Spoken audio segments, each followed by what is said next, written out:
Olá, boa tarde para você. São 3h47 e este é o Justiça Agora. Pedro Parente, presidente da Petrobras, pediu demissão do cargo. As informações com Rafael Oliveira. Pedro Parente ficou exatamente 2 anos no comando da Petrobras. Em uma carta enviada ao presidente Michel Temer, Parente disse que, apesar de ter alcançado bons resultados do ponto de vista administrativo, o trabalho dele foi muito questionado por causa da política de preços adotada.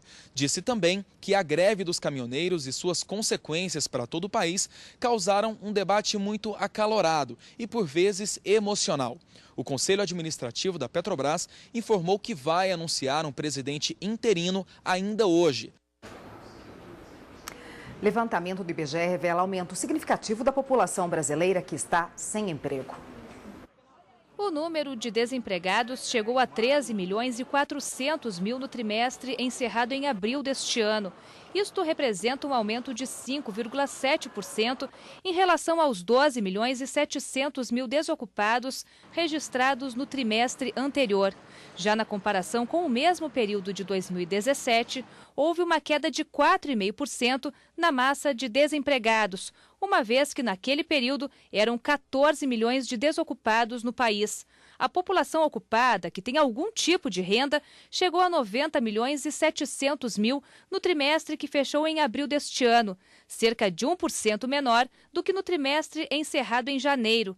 Já o número de empregados com carteira de trabalho assinada, que ficou em quase 33 milhões, apresentou queda de 1,7% tanto em comparação ao último trimestre, quanto em relação ao mesmo período do ano passado. Em nota, o Ministério do Trabalho disse que o primeiro trimestre de 2018 apresentou um crescimento de mais de 200 mil vagas de empregos formais, o que indicaria uma recuperação dos postos de trabalho no país. A renda média do brasileiro foi de R$ 2.169 de janeiro a março deste ano.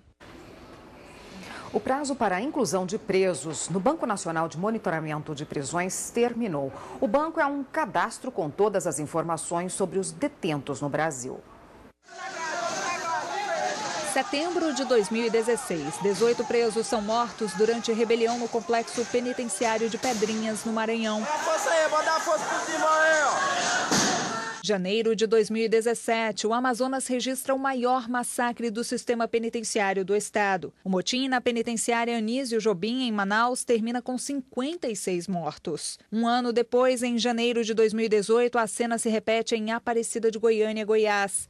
9 detentos da colônia agroindustrial do regime semiaberto foram assassinados. A crise no sistema carcerário preocupa. Uma parte do problema está na falta de dados completos e de informações confiáveis sobre a população carcerária. Foi por isso que o Conselho Nacional de Justiça atualizou o Banco Nacional de Mandados de Prisão. A nova versão, batizada de Banco Nacional de Monitoramento de Prisões, ou BNMP 2.0, foi lançada em novembro do ano passado. Para a presidente do STF e do CNJ, ministra Carmen Lúcia, a plataforma tem uma proposta mais ampla.